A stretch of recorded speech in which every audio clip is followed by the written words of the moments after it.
सुबह की अजान से इलाहाबाद यूनिवर्सिटी की कुलपति प्रोफेसर संगीता श्रीवास्तव की नींद में खलल पड़ रही है। डीएम को लिखे पत्र में उन्होंने कहा कि रोज सुबह लगभग 5:30 बजे मस्जिद में अजान होती है। अलसुबह मस्जिद के लाउड स्पीकर से गूंजने वाली अजान की आवाज से नींद में खलल पड़ जाता है। अजान से उनकी नींद इस तरह बाधित हो जाती है जिसके बाद वो तमाम कोशिशें करने के बाद भी सो नहीं पाती। इस वजह से उन्हें दिन भर सिरदर्द बना रहता है और कामकाज भी प्रभावित होता है। एंटीलिया केस में काली मर्सिडीज से स्कॉर्पियो का नंबर प्लेट बरामद हुआ है। 5 लाख कैश और नोट गिनने वाली मशीन भी पुलिस ने बरामद की है। मुख्यमंत्रियों के साथ बढ़ते कोविड-19 संक्रमण के खतरे और कोरोना वैक्सीन पर वीडियो कॉन्फ्रेंसिंग के जरिए आज 17 मार्च को प्रधानमंत्री नरेंद्र मोदी चर्चा करेंगे। उत्तर प्रदेश में लॉकडाउन लगाने को लेकर स्वास्थ्य मंत्री ने बड़ा बयान दिया है। होली के मद्देनजर रेलवे स्टेशनों और हवाई अड्डों पर यात्रियों की रैंडम व प्रारंभिक जांच होगी। इसके साथ ही उन्होंने साफ कर दिया है कि उत्तर प्रदेश में अभी लॉकडाउन और नाइट कर्फ्यू पर विचार नहीं किया जा रहा है। मध्य प्रदेश में कोरोना के बढ़ते मामलों के बीच शिवराज सरकार ने बड़ा फैसला लिया है। बुधवार से भोपाल, इंदौर में नाइट कर्फ्यू लागू कर दिया गया है। साथ ही कई शहरों में बाजार रात 10 बजे के बाद बंद हो जाएंगे। बिहार के समस्तीपुर जिले के हसनपुर थाने के वीरपुर गांव स्थित कालिका ईंट चिमनी के गार्ड की सोमवार देर रात अपराधियों ने गोलियों से भूनकर हत्या कर दी। गार्ड के सीने, पेट और माथे में 4 गोलियां लगी हैं, जिससे उसकी घटनास्थल पर ही मौत हो गई। सूचना मिलने पर पहुंची पुलिस ने घटनास्थल से गोली व 11 खोखे बरामद किए हैं। शाहजहांपुर में अपर सत्र न्यायाधीश ने गैर इरादतन हत्या के मामले में दोषी पाते हुए बाप और उसके 3 बेटों को आजीवन कारावास की सजा सुनाई है। यह वारदात कांट क्षेत्र के खुटरिया गांव में 26 अगस्त 2011 को शाम 5 बजे हुई थी।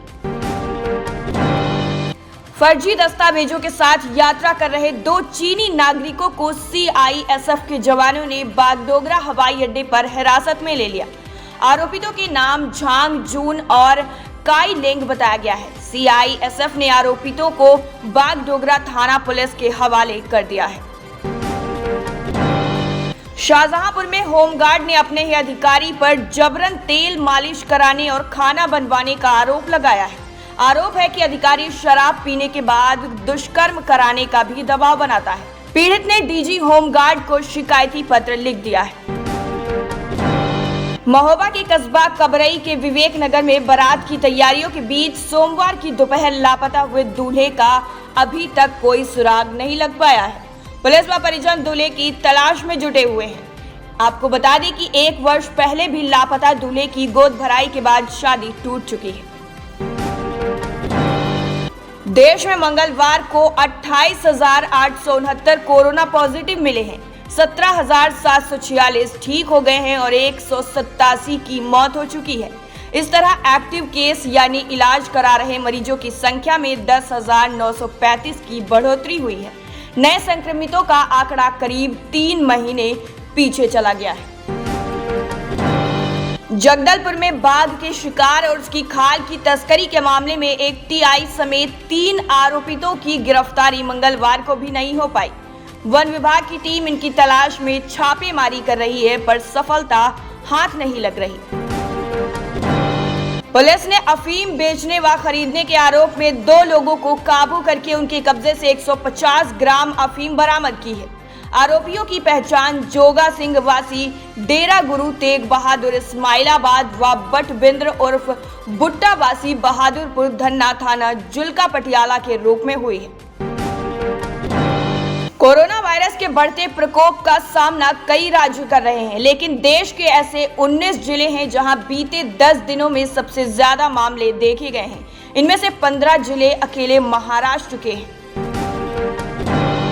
सोशल मीडिया पर एक वीडियो सामने आया है जिसे लेकर धार्मिक भावनाएं आहत करने का आरोप लगाया गया है। इस वीडियो में सोमनाथ मंदिर में लूटपाट करने वाले महमूद गजनी और अरब आक्रांता मोहम्मद बिन कासिम की तारीफ की गई है। इसके चलते धार्मिक भावनाएं आहत करने को लेकर एक अज्ञात व्यक्ति के खिलाफ प्राथमिकी दर्ज कर दी गई है।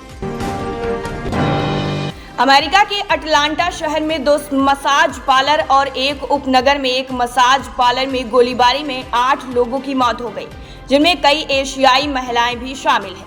अधिकारियों ने मंगलवार को बताया कि इस घटना के बाद दक्षिण पश्चिम जॉर्जिया में 21 वर्षीय व्यक्ति को हिरासत में ले लिया गया है। श्रीलंका सरकार ने ऐलान किया है कि वो बुर्के पर प्रतिबंध लगाने की प्रक्रिया में जल्दबाजी नहीं करेगी। उसने कहा कि इस पूरे मामले में सर्वसम्मति बनने के बाद ही कोई फैसला लिया जाएगा। जापान और अमेरिका ने मंगलवार को संयुक्त रूप से एशिया में चीन की जोर जबरदस्ती और आक्रामकता की आलोचना की।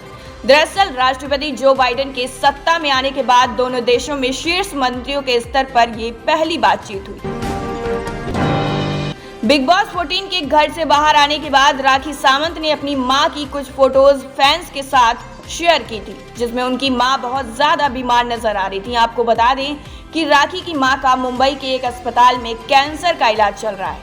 इसी दौरान राखी ने कहा कि उनकी मां को सजना संवरना बहुत पसंद था। भारतीय क्रिकेटर हरभजन सिंह दूसरी बार पिता बनने जा रहे हैं। हाल ही में हरभजन सिंह ने अपनी पत्नी गीता बसरा के साथ एक फोटो शूट करवाया है। गीता बसरा दूसरी बार प्रेग्नेंट है। इससे पहले हरभजन की एक बेटी भी है।